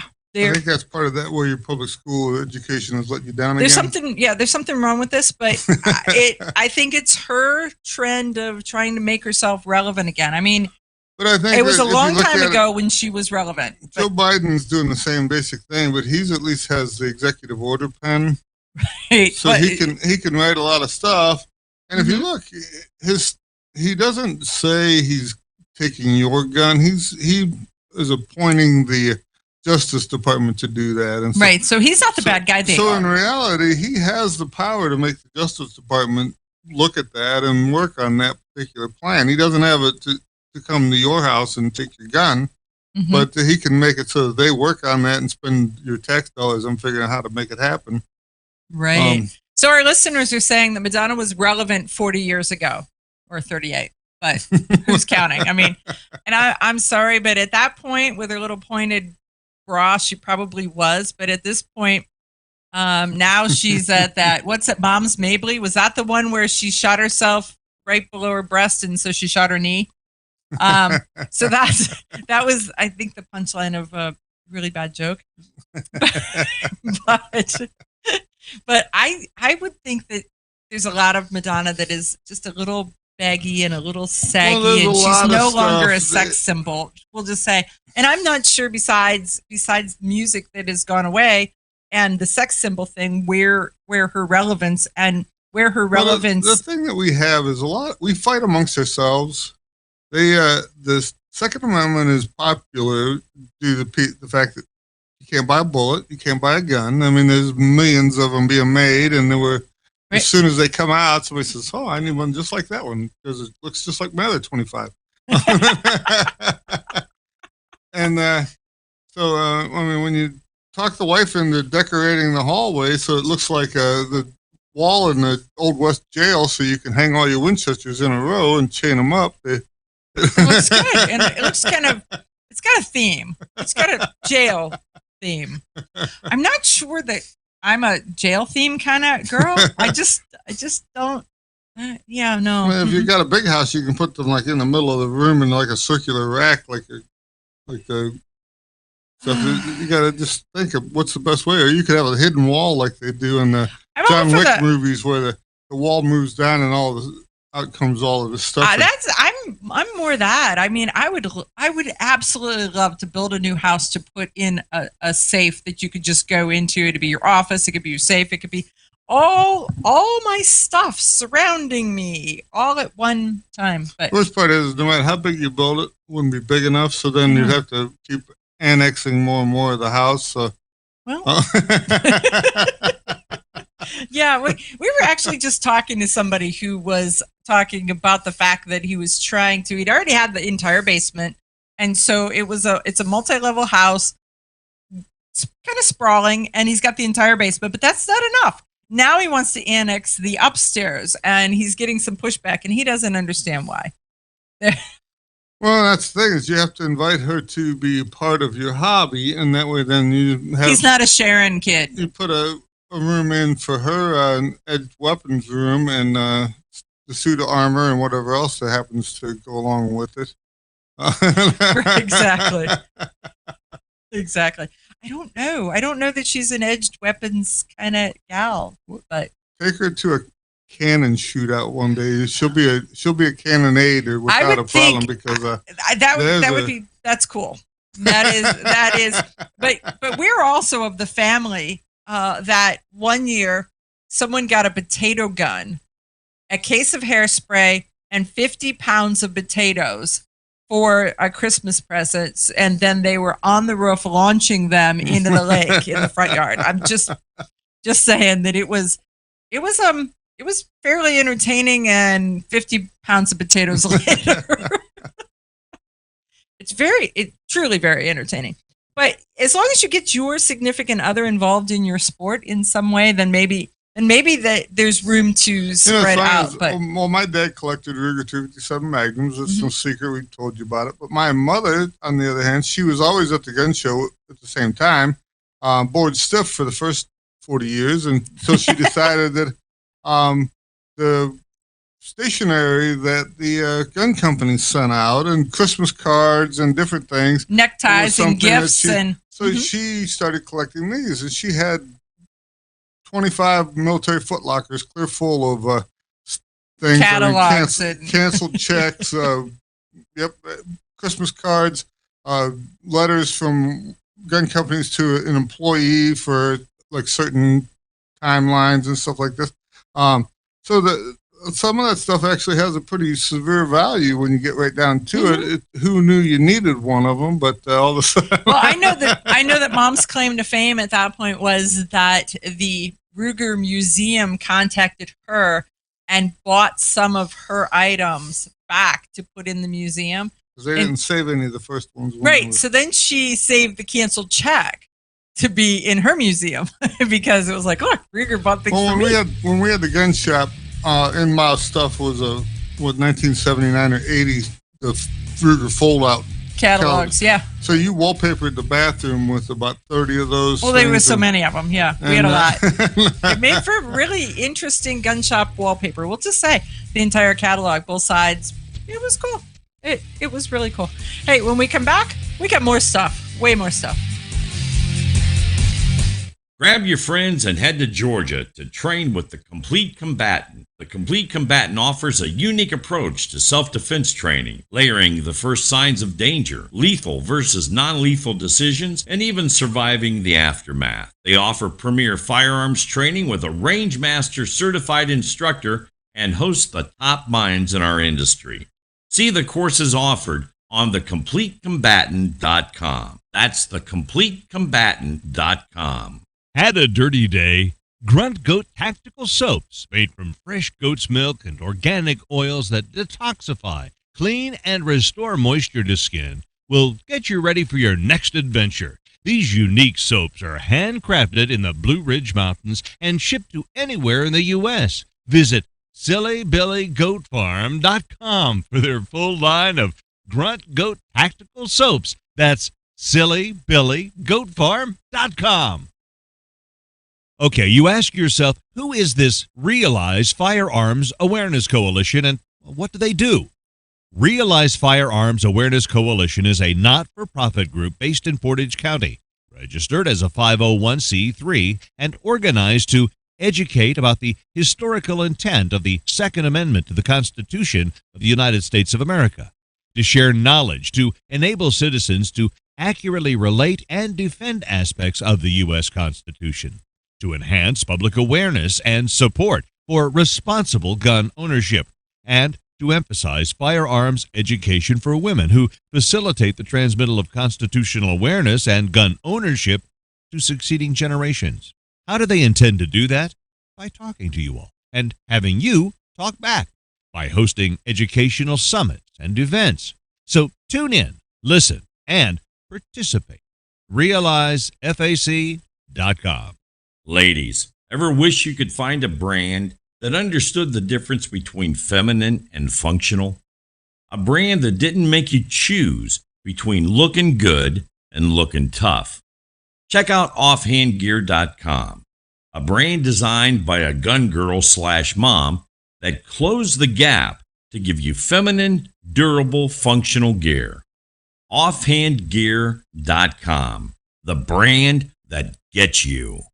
We all know rust is bad. To help keep rust from forming on your firearms, tools, and other ferrous-based items, you want to have Rust is Bad in your gun-safe toolbox and anywhere you want to be rust-free. Rust is Bad bolsters and G-strings deposit small, safe particles that coat your rust-vulnerable items. Save your valuable items with Rust is Bad. Go to www.eyeonthetargetradio.com and follow the link for more information. That's www.eyeonthetargetradio.com for Rust is Bad. Your front door, your car, your gun.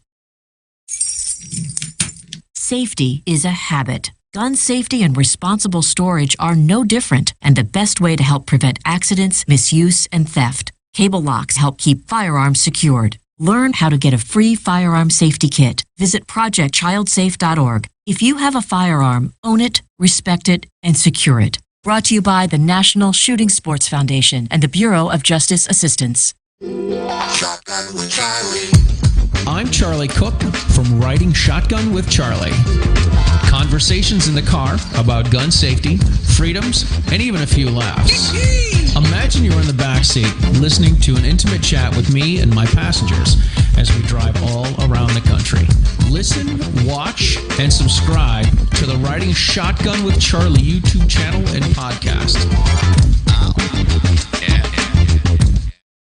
This is Dan Perkins with your songs and stories for soldiers, Veterans Tip of the Day. If you're a veteran with a disability, are you interested in a program that could give you a free home? Homes for Our Troops is a privately funded 501c3 nonprofit organization that builds and donates specially adapted custom homes nationwide for severely injured post-9/11 veterans to enable them to rebuild their lives. These homes restore some of the freedom and independence our veterans sacrificed while defending our country and enable them to focus on their family and recovery. Since its inception in 2004, nearly 90 cents of every dollar has gone directly to the program to serve veterans. HFOT builds these homes where the veterans choose to live and continues its relationship with the veterans after the home delivery to assist them in rebuilding their lives. For more information, go to their website, www.hfotusa.org, and see if you can qualify for the home of your dreams. This has been your Songs and Stories for Soldiers, Veterans Tip of the Day.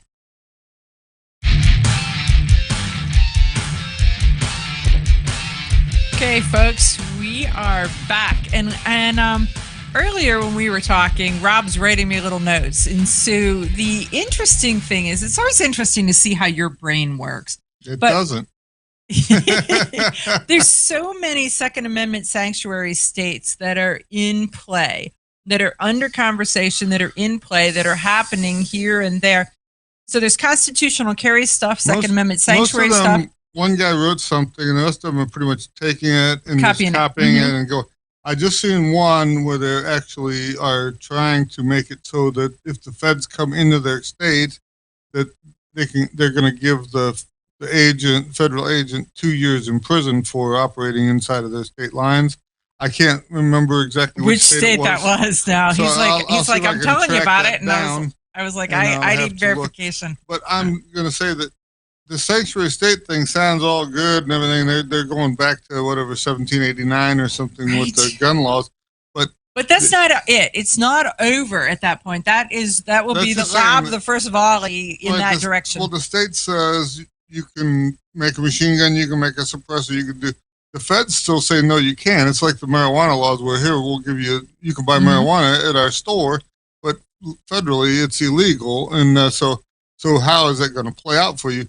But you got to look at it from the gun seller standpoint. He's a federally licensed agent of Yeah, so let's talk about that for a minute, because it is a FFL, and FFL stands for Federal Firearms License. Right, so he jumped through the hoops. He's doing all the stuff. He has to. It's funny because you can't even buy guns from the manufacturer or the distributors unless you have your FFL paperwork. You have to have paperwork from your local zoning board saying that you can be in business in that location. You have to have an actual phone book ad and pictures of the outside of your building. And that's crazy. That's probably the only thing that's keeping phone books still in business. I just got one the other day. It's like I haven't seen a phone book in about 5 years. so guess what? All the gun shops had to republish they're trying to verify that you're actually a business really and not a mom and pop that's working out of their kitchen table or something. In the meantime, because of these rules, now the feds have got control over where they get new guns from. So if this goes into effect, you will not be able to buy new guns because the feds will just shut these dealers down if they're not playing by the rules. They'll not reissue your FFL, and so all of a sudden you can buy and trade used guns, but you won't be able to get new guns. New guns in your state, even if you make them in your state, because they cannot sell them within the federal law. Right. And so they've still got, they're sitting in the catbird seat and with that Chipman, and as they're trying to get David Chipman to be the director of the BATFE, then he is not pro-gun at all.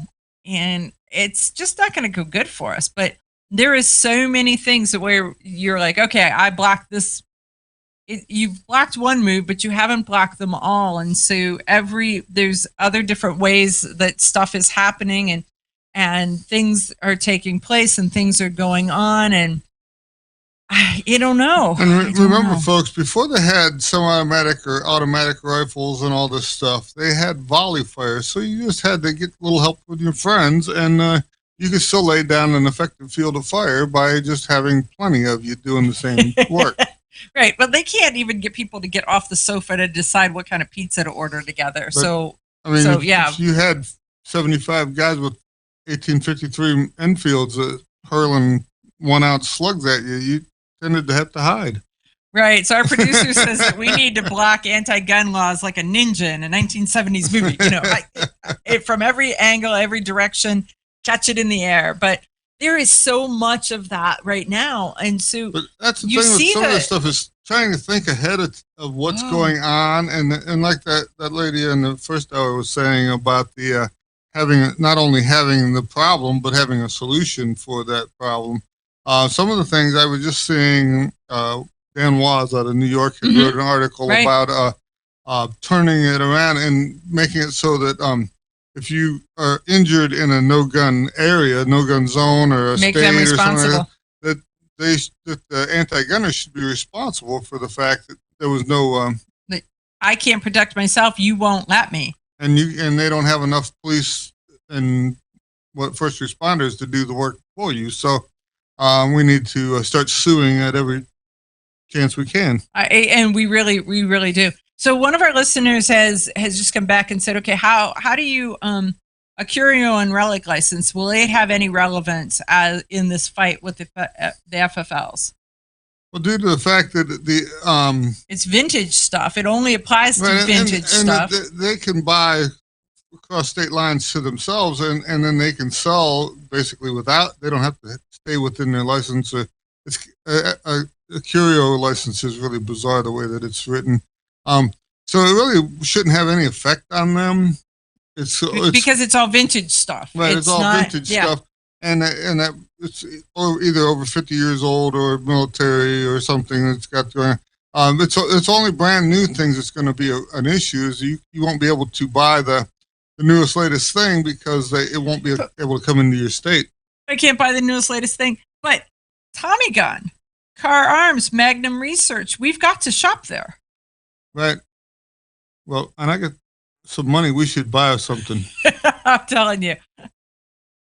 So I think we are. I think we're going to contact them this week. You said a fusillade. I think more like you should have a neighborhood British Foursquare. What is a fusillade? I believe that's a French term for having all of your rifles so that you can have volley fire and. Okay. You get 75, 80 guys. The English had a really cool thing. It was called a Foursquare, and it was a box that the general stood inside and told you what to do. And the box could move forward, backwards, left, right, whichever. So how many people made up the box? There was, I believe, I don't know what the actual number was, but there was like 3 or 4 rows of men deep in each wall of the box. Okay. And then, like I say, the commander stood in the center, and so they could move in any direction. As they attacked, the forward group would fire, and then they would duck down to load, and the guy behind them would step forward, and he would fire, and then he would duck down, and the guy behind him, and then by then you would load it, and you could get up and keep going. So you could play duck, duck, and duck. As the front line would drop off, the guys from the back and the sides would move in to fill in those positions to keep that going. As they dropped off, that means that they were shot dead. Right. Well, not necessarily dead, but at least shot. But but anyhow, these would fill in that spot, but you were constantly in motion.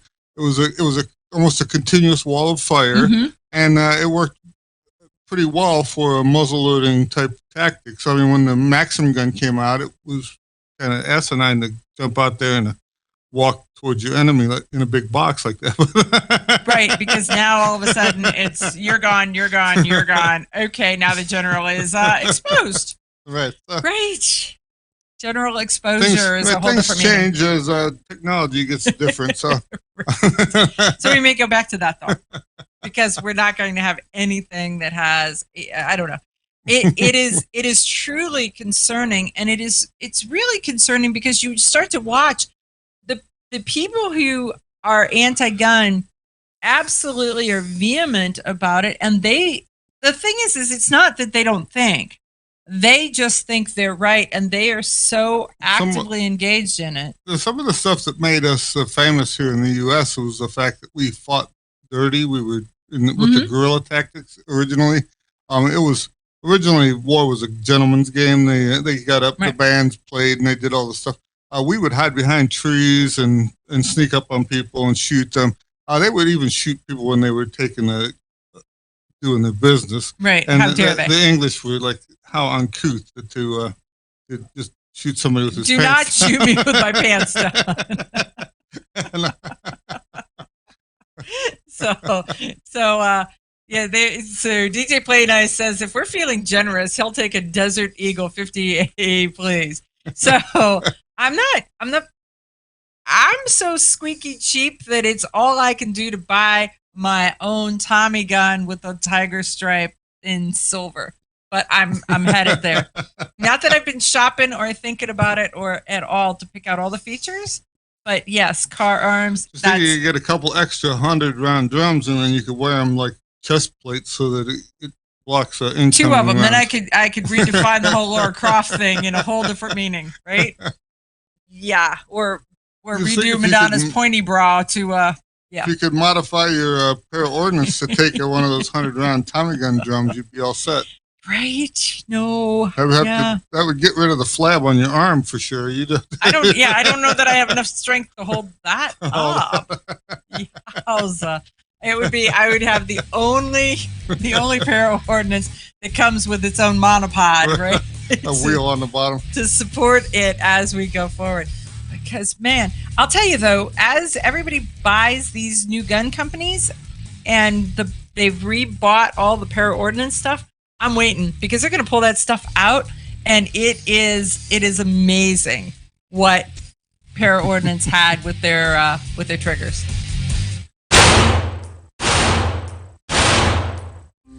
Hi, I'm Janelle Westrom, owner of Davenport Guns and Davenport Shooting Club.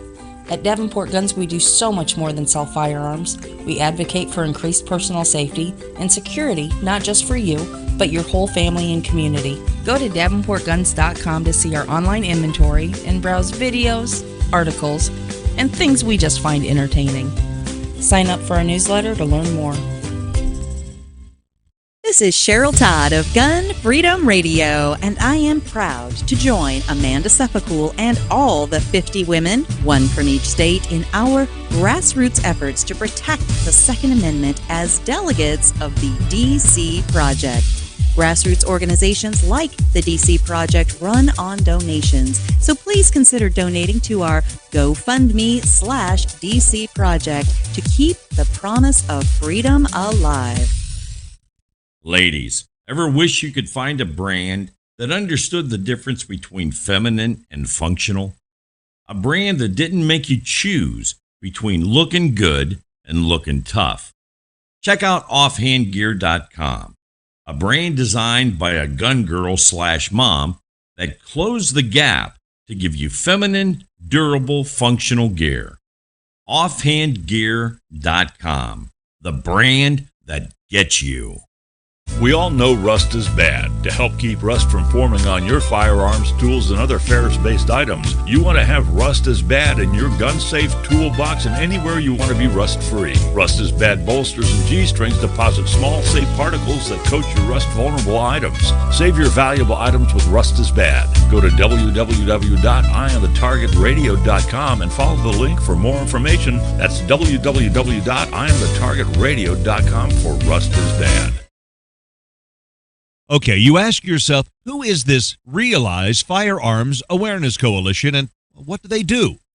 Realize Firearms Awareness Coalition is a not-for-profit group based in Portage County, registered as a 501c3 and organized to educate about the historical intent of the Second Amendment to the Constitution of the United States of America, to share knowledge, to enable citizens to accurately relate and defend aspects of the U.S. Constitution, to enhance public awareness and support for responsible gun ownership, and to emphasize firearms education for women who facilitate the transmittal of constitutional awareness and gun ownership to succeeding generations. How do they intend to do that? By talking to you all and having you talk back, by hosting educational summits and events. So tune in, listen, and participate.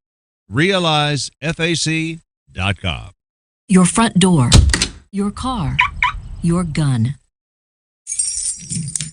Safety is a habit. Gun safety and responsible storage are no different, and the best way to help prevent accidents, misuse, and theft. Cable locks help keep firearms secured. Learn how to get a free firearm safety kit. Visit projectchildsafe.org. If you have a firearm, own it, respect it, and secure it. Brought to you by the National Shooting Sports Foundation and the Bureau of Justice Assistance. Grab your friends and head to Georgia to train with the Complete Combatant. The Complete Combatant offers a unique approach to self-defense training, layering the first signs of danger, lethal versus non-lethal decisions, and even surviving the aftermath. They offer premier firearms training with a Range Master certified instructor and host the top minds in our industry. See the courses offered on thecompletecombatant.com. That's thecompletecombatant.com.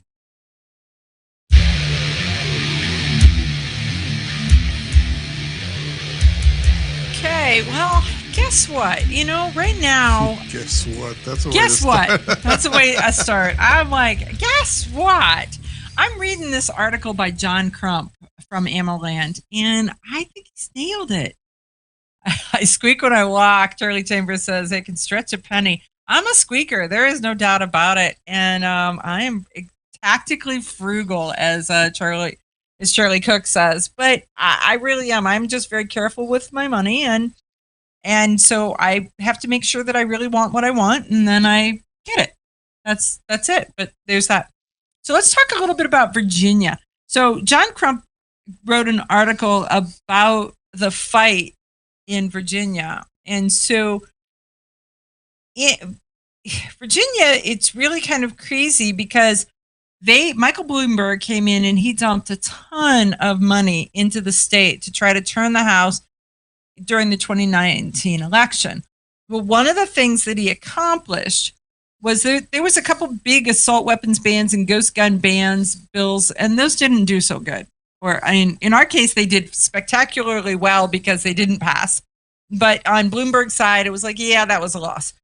But what they did manage to push through was preemption. And preemption, let's talk about what that word means, because what happens in a lot of cases is somebody will use a term and then they continue to use the term without giving you a definition of what it is. And so you're in the conversation and you're just nodding, yep, preemption, yep, preemption, well, without a concept of what that means in the subject. You have to, what are you talking about and what is it preempting? Ding. That's the key. Right. And then the preemption part of it, like in Ohio, we have preemption on Second Amendment stuff. So no city can write a law any more strict than the state law is on that particular subject. If they do, they put some teeth in the law that actually they have to pay the lawyer fees on both sides. The loser does.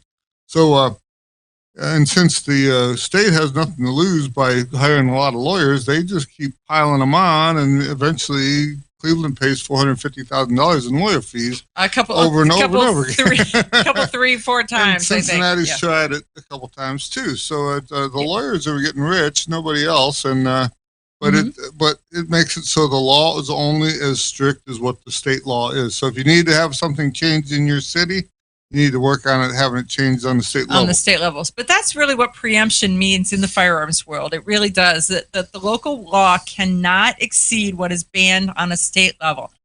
And so Virginia lost preemption. Ohio has it. There's a lot of states who have it. Virginia no longer has it.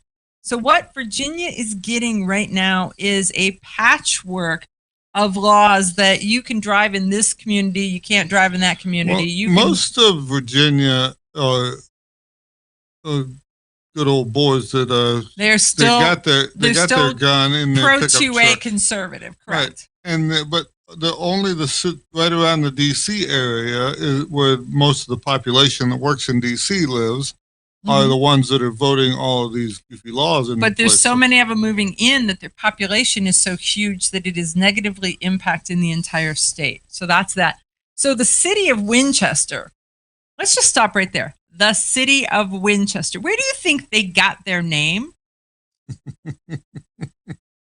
We'll just say. So they chose to take advantage of the new law and ban guns on city-owned property. Enough said, right? I mean, it is hard to be a Virginian right now. It is absolutely hard because you have to be so careful.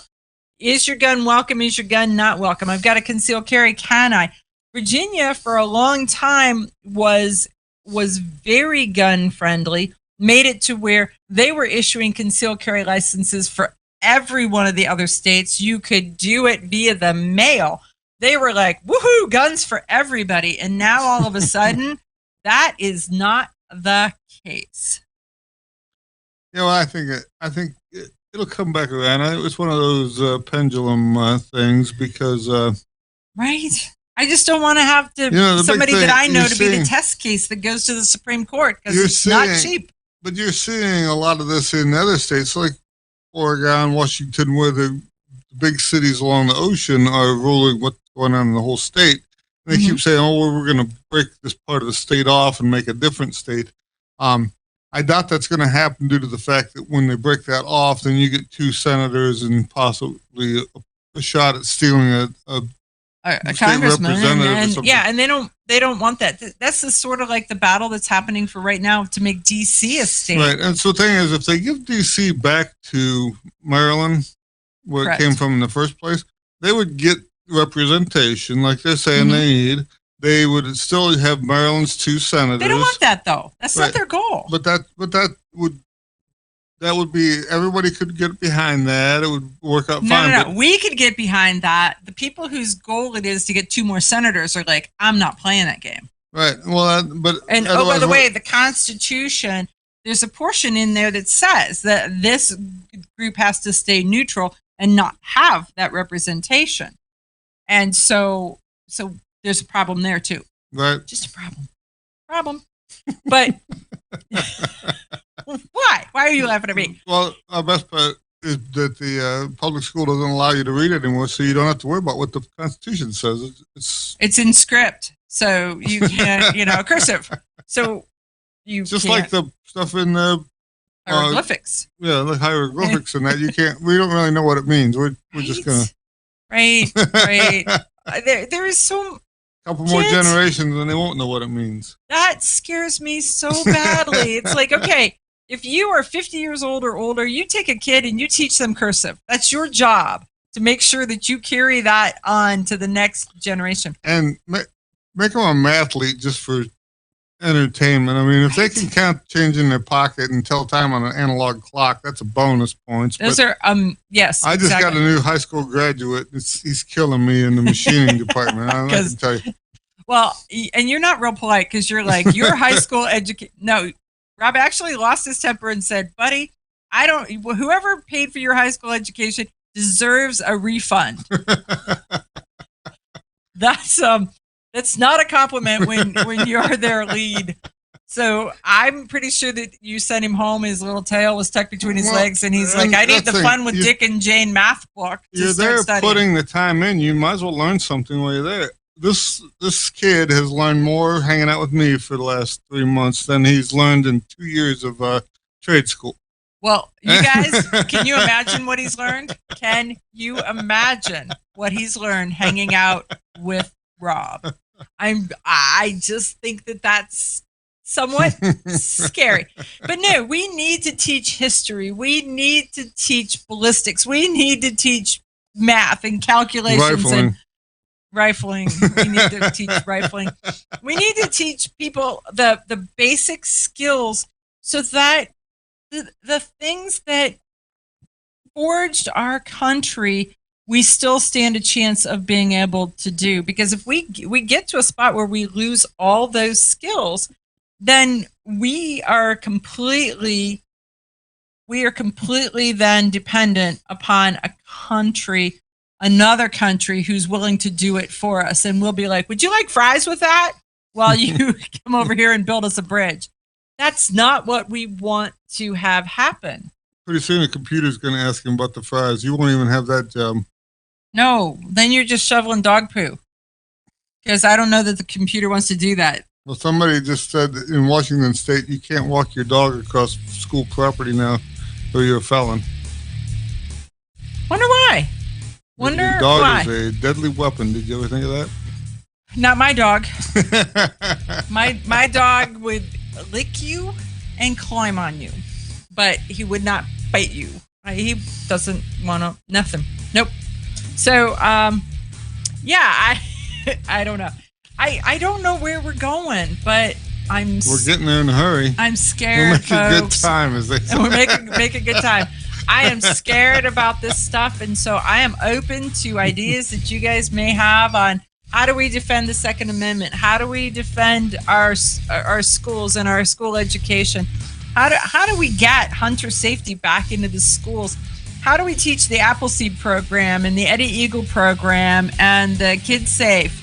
How do we do that? I'm open. Okay.